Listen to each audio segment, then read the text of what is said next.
Bangkok breathes differently at night.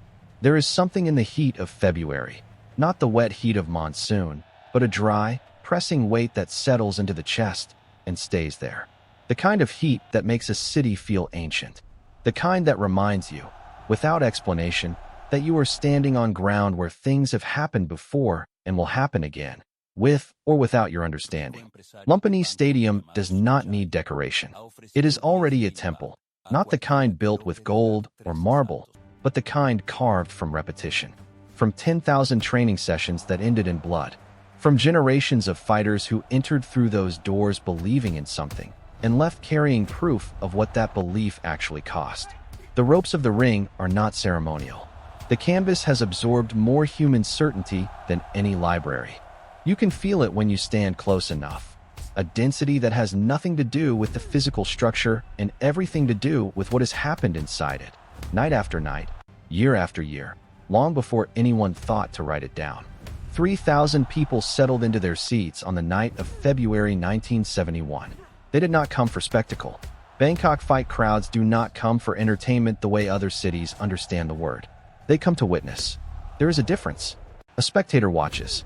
A witness carries what they see for the rest of their life. The people in Lumpinee that night had no way of knowing which category they were about to join. The lights above the ring cast the kind of shadows that make everything look inevitable. No one was restless. No one needed to be. She was already there. Nong Mai entered the arena the way water fills a container, completely, quietly, without announcement. She did not need announcement.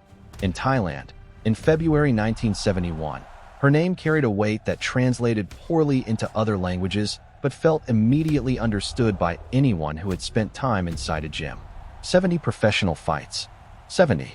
Not 70 wins across a moderate career. Not 70 bouts spread across regional circuits where the competition thinned at the edges. 70 consecutive professional victories over opponents who arrived with their own records, their own coaches, their own certainties. None of those certainties survived her. She had earned the title Iron Rose not from any governing body, not from a promotional agency that needed a headline. She earned it the way the oldest titles are earned, from the mouths of people who had no reason to be generous. From fighters who had stood across from her and understood, somewhere in the middle of the second round, that they were not facing someone who had learned to fight. They were facing someone for whom fighting had become a language, and that language had no word for defeat. Nomai was not a performer. She did not play the crowd. She did not scan the faces in the seats for validation. She moved to the center of the ring with the quietness of someone who has made peace with every possible outcome, not because she was resigned, but because she had prepared beyond the point where outcomes remained uncertain. Preparation at that level produces a specific kind of stillness. Not the stillness of someone waiting for something to begin. The stillness of someone who already knows how the conversation ends. The challenge she issued that night was not theatrical. She had issued it before, in smaller venues, in less documented moments. But the principle had always been the same. Female fighters in this era were asked to prove themselves not once, but continuously. Not against one opponent, but against the accumulated skepticism of a culture that had not yet decided whether their discipline was real. Every victory was acknowledged and then quietly set aside, stored in a footnote, while the question reasserted itself with the next fight, the next crowd, the next round of men who needed to see it again before they would believe it. She was tired of proving herself in private. Tonight she would select someone from the crowd, a volunteer, an observer who had come to watch, not to participate. She would demonstrate, in front of 3,000 witnesses, that what she carried in her body was not a lesser version of the real thing. It was the real thing. She looked out at the crowd. In row 12, a man was watching. He was not difficult to see. He was also, in every conventional way, difficult to take seriously as a subject for this kind of demonstration. 5 feet 7, 140 pounds, approximately. Wearing street clothes, the clothes of someone who had come to observe, not to compete. He was seated with the particular stillness of a person who is never fully a spectator, even when they are trying to be. There was something in the way he watched the ring that was not passive. Not eager, either. It was precise. The way a craftsman watches another craftsman work. Not comparing, not judging, but cataloging. Nomai pointed at him. The crowd's response was immediate and unanimous. They laughed. Not with cruelty, but with the specific amusement of people who believe they understand what they are looking at. The man was small. He had no equipment. He carried none of the visual signals that this culture had learned to associate with someone capable of standing inside a professional ring. The crowd had been trained, as most crowds are, to read the surface. And the surface told them nothing dangerous was about to happen. He walked to the ring calmly.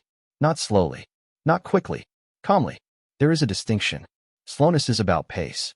Calmness is about interior architecture, the structure of a person's relationship with their own nerves. You cannot pretend to be calm in the way you can pretend to be slow.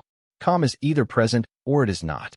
And the people closest to the aisle where he walked began to feel, before they could articulate why, that something in their reading of the situation had been incomplete. He climbed into the ring. She looked at him with the same focused neutrality she had carried since entering the building. His name was Bruce Lee. In Bangkok, in February 1971, that name arrived without history. It was not yet attached to the mythology it would eventually carry. No one in that building associated it with anything. He was not yet the symbol. He was not yet the shorthand for a philosophy that would eventually reach every corner of the world where people thought seriously about movement and belief.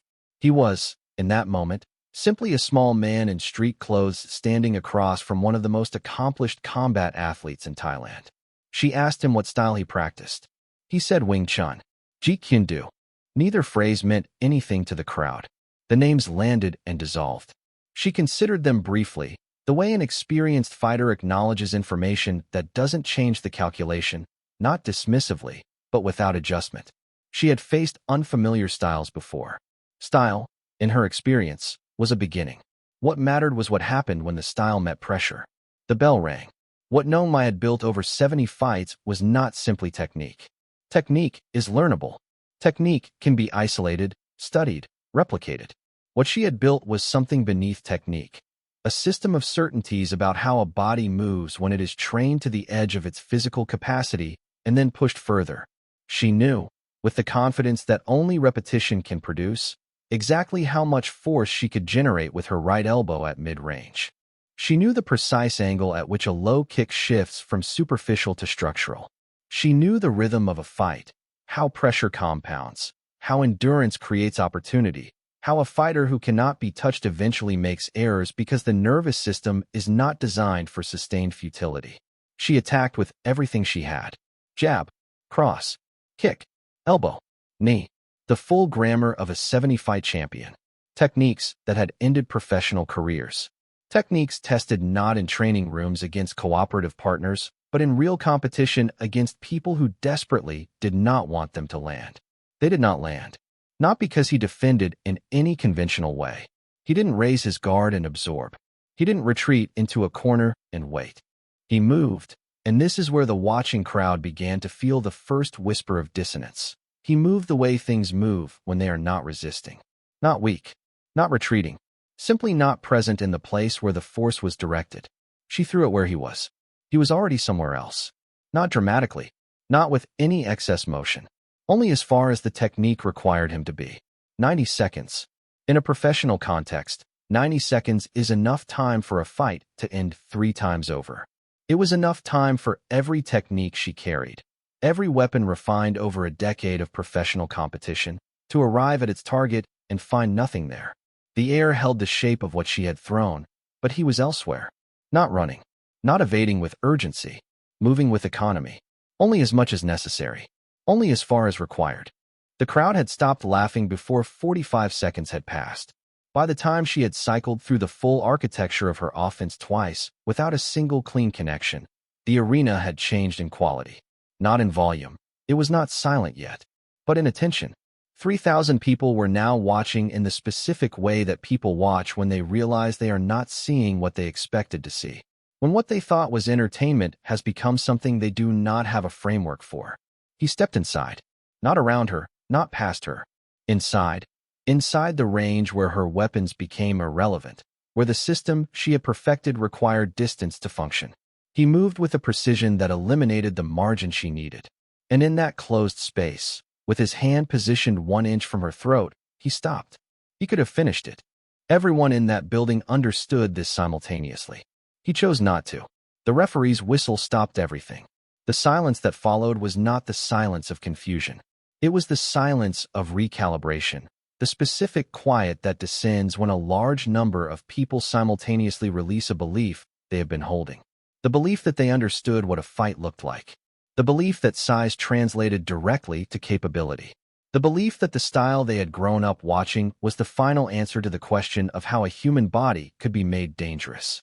Muay stood in the center of the ring. She had not been defeated. Technically, no fight had occurred. She had issued a demonstration challenge and received one in return. But everyone present understood that the demonstration had contained a proof, and the proof pointed in one direction. She had thrown everything at him. He had given her nothing to absorb, nothing to counter, nothing to build a second strategy against. And then he had arrived at the place no one reaches against a champion of her caliber, close enough to end it, and stood there. She bowed. The depth of that bow was not a concession to the crowd. It was a recognition from one professional to another. Respect in martial arts does not travel easily across stylistic lines. It does not move between philosophies that have not been tested against each other. What moved in her that caused the bow was not admiration for his agility or his footwork. It was recognition of something more fundamental. The realization that she had been operating inside a system that felt comprehensive until it met something that refused to belong to the same system. She asked him why he hadn't finished it. And here is where the evening stopped being a sporting event and became something else. He said this was a demonstration, not a fight. He had no desire to harm her. She was a great champion. A few words into his answer, the crowd understood that the small man in row 12 had not come to Lumpinee Stadium to win anything. He had come to observe. He had stepped into the ring not to impose his philosophy, but to use the ring as a surface for it. Every move he had made, the redirections, the absence of confrontation, the decision to stop 1 inch short, had not been tactical choices designed to make her look inferior. They had been a continuous expression of an idea he had spent years building, that the body does not need to oppose force in order to render it harmless. That the most complete form of fighting is the one that ends without damage. That real capability has no need to announce itself. Muay had fought 70 times. In those 70 fights, she had faced aggression and technique and desperation and strategy and the kind of stubborn physical endurance that can survive a bad game plan long enough to change the outcome. She had developed responses to all of it. She had built a body that could answer any question a fight asked. She had not built a response to someone who refused to ask the question she was trained to answer. This is the edge that rarely gets discussed. The edge where two people meet not because they want the same thing, but because their philosophies are pulling in incompatible directions. She had entered the ring to prove something. He had entered the ring to demonstrate something. These are not the same gesture. Proving requires an audience. It requires a result. It requires a winner and a loser and the kind of record that can be held up as evidence. Demonstrating requires only accuracy, only honesty, only the willingness to show what is true without decorating it with outcome. She had built her reputation on proof. He had built his philosophy on demonstration. And in the space between those two words, in the 90 seconds of circling and redirecting and not landing and not being landed on, the entire stadium had watched the difference made visible. The crowd that had laughed at him when he walked down the aisle did not stand up and applaud in sudden conversion. Crowds do not work that way. What happened was more gradual and more lasting. They went home with a question they had arrived without. A question they would carry for years, in the way that real questions behave, not demanding immediate answers, but persisting, recurring, deepening each time they surfaced. The question was not about fighting styles. The question was about what it costs to remain inside a framework that is no longer wide enough for what you are actually trying to understand. Muay continued to fight after that night. Her record extended. Her discipline, her dedication, the precision of everything she had built, none of it diminished because of that evening. She had not been broken. She had been expanded. There is a version of this story that would require her defeat to justify the lesson, as though the only way to learn is through loss. But that version misunderstands what happened in the ring. What happened was that she met the full expression of a philosophy that did not require her to be wrong in order to be different. He did not arrive with contempt for what she had built. He arrived with something that occupied a different dimension entirely. She threw everything she had been taught to believe force meant, and it passed through the space where he should have been standing. He showed her, without a single word spoken before the bow, that there was an entire axis of movement she had never needed to develop, because no opponent had ever made her develop it. After the ring, after the bow, after the handshake that the crowd had gradually recognized as the most genuine thing they had witnessed that evening, something shifted in the quality of the silence inside the stadium. Not every person in Lumpinee walked away convinced of the same thing. Not every person in that building was capable of receiving what had been offered. But the demonstration was not aimed at the crowd. It had never been aimed at the crowd. The crowd was a witness, not a recipient. They would process what they had seen on their own timelines, in their own ways, against the grain of whatever they had believed before they sat down. The demonstration was a conversation between two philosophies that had never previously occupied the same space, conducted in the only language both of them shared without translation. And in that language, in 90 seconds of a match that was never a match, one idea was spoken with complete clarity. Rigidity knows exactly what it can do. Formlessness knows no such limitation. February 1971. Bangkok. A stadium that was already a temple before either of them walked in. What happened that night was not a story about a man defeating a woman, or one martial art outperforming another, or a small man surprising an institution that underestimated him. Those readings exist, and they are all available, and they are all insufficient. They explain the event without entering it. The real shape of what happened is simpler and harder than any of those versions. A fighter who had proven herself 70 times pointed at someone she expected to use as a surface for her proof, and discovered instead that she had pointed at a mirror. What she saw in it took time to fully understand. What the crowd saw in it took longer. What the rest of the world would eventually see. In the retellings, in the fragments of the story that survived, in the countless versions that each time lose something and gain something, the way all true legends do, is still being decided. But the moment itself does not require interpretation. It exists the way all true things exist, complete, self-contained, refusing to be more than it was and incapable of being less. A man walked into a ring he had not asked to enter. He moved through 90 seconds of a champion's full intention without absorbing a single blow. He stopped his hand 1 inch from the place that would have ended it, and then he put the hand down. That was all. That was everything. The most dangerous thing in that ring was never the one who threw everything she had. It was the one who needed nothing to prove.